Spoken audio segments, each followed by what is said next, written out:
Okay, welcome to Your Oxford. I'm Sarah Accioni. And I'm Jerry Accioni. And we are here on location today at United Way Oxford. Thanks, Kelly, so much for allowing us to use your space. And, you know, we're a big fan of United Way, so try to support any way we can. Definitely. Yeah. And we are lucky now. We have Shelley Green back with us. Shelley with the Alzheimer Society. Thanks for having me. So, lots happening. April's coming up. It is coming up very fast. So we're talking about volunteers. Yeah. And volunteers are so important to our organization. They are key. There's just no way we could do what we do without them. And they really are just sort of like a foundation for our organization.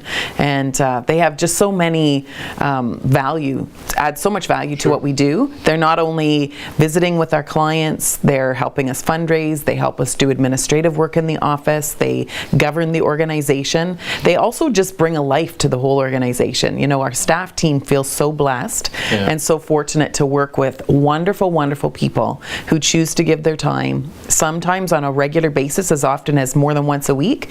Some people are giving their time once a year. And then all the way in between that, we have people giving time as they are able. But we just get to meet the most incredible people who are giving their time because they want to and because they care. Exactly. Now, how many volunteers do you have at the? We have just under 200 volunteers. Wow. And our volunteers gave almost 5,000 hours of their time last year. So that's why I say, like, we would not be who we are today without our volunteers. Volunteers who started the organization, volunteers who've been there all the way along to lead in the governance and the strategic planning, so that whole, governance piece. But also, we have volunteers that are doing almost everything that we do, except for providing direct support to our clients. Right. So during support groups and some of our direct educational programs, that's what our staff team does. But volunteers are helping us to get to that place. So there's so much to do and to prepare administratively to get to be in the place that we can offer all the programs and services that we do, that our volunteers are helping us. We have several office volunteers coming in every single week. That's fantastic. It is. And that's what's nice too, is your volunteers aren't just one specific task, right? If people don't want to be out in the public or things like that, they'd rather be more in the office. You've got plenty of jobs for everybody. We do. There's no shortage. There's no shortage. And I think one of the things that I take a lot of pride in at the Alzheimer Society is that we're very flexible. So when we've had people come to us, say for example, some university students came to me a few years ago, well, actually several years ago now, they were looking for summer jobs. And at that time we didn't have positions for them. And I said, you know what, we're looking to develop this new program. Would you like to take this on, and let's treat it like a job, and I will treat you like employees so that you get that experience. They loved it. They developed a program that we call the Cuddle Bear program, and it rolled out just beautifully. But that's just one example. So somebody who's still in the workforce, maybe a parent who's home with their children during the day but would like to have something maybe in the evening, or something that they can do to help out, somebody who's retired, they may be thinking, I want to help the Alzheimer Society. It's an organization that is near and dear to my heart. I know it's important in our community, but what can I do? Sure. You know what? Don't allow that to hold you back. Call us. We meet with people. We talk to them about, what do you have interest in? What are your skill sets? What are your experiences? What would you like to try that's new? And sometimes we've tailored a volunteer job to individuals, and I think that's really fun. Well, that's pretty cool. It is really neat. Anybody that does want to volunteer, how do they get a hold of you? Yeah, so simply just give us a call. Okay. That's the easiest way. Call us. We're there Monday to Friday from 9 to 4:30, and our number is 519-421-2466. They can also send us an email and we'll respond to them. So it's really simple, and just by calling us does not mean people are obligated. People can make a call just to say, I'm interested. I don't know if I can or if I will, but I'm interested. Just call us and find out. One program to really highlight is our Volunteer Companion Program.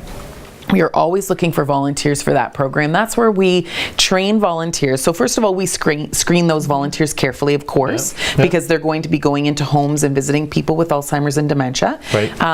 But it's a program where we train the volunteers, and then we match them with people who are living in the community with dementia to give the family member a break, but also for the person with the diagnosis. It provides companionship, fun, a visit. It's their friend, and they do neat things together. So it's helping them to stay socially active, keeping their brain stimulated, all things that we know are really important to stay healthy and to keep the person with dementia also healthy.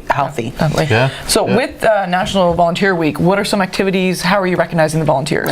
So I will say we are doing some extra things. We're going to be highlighting a lot of volunteers on our Facebook page throughout the month, and on our website. We're also going to be recognizing our office volunteers in a special way early in April.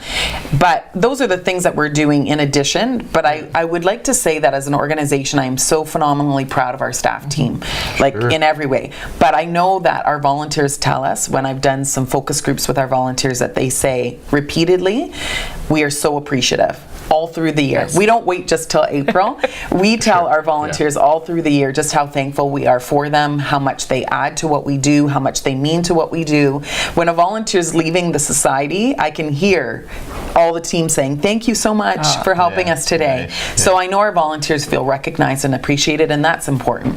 That's Excellent. fantastic. Yeah, that Excellent. really is. And of course, you at home, if you've got, well, we always say either give generously, but we all have time. So please, if you can't give financially, volunteer. Yeah, and just a Volunteer. reminder, high school kids, I know you need those volunteer hours. I know a handful that need a lot more hours. So please get in touch with Shelley, see what you can do. Summer's coming. You will have free time. Yeah, yeah. That's wonderful. Well, love the work you're doing for the community. Keep it up. Any way we can help, any future events, make sure you let us know. All right. Thanks so much for having me. Anytime, Shelley. And again, thank you to Kelly for United Way here, allowing us to use their space.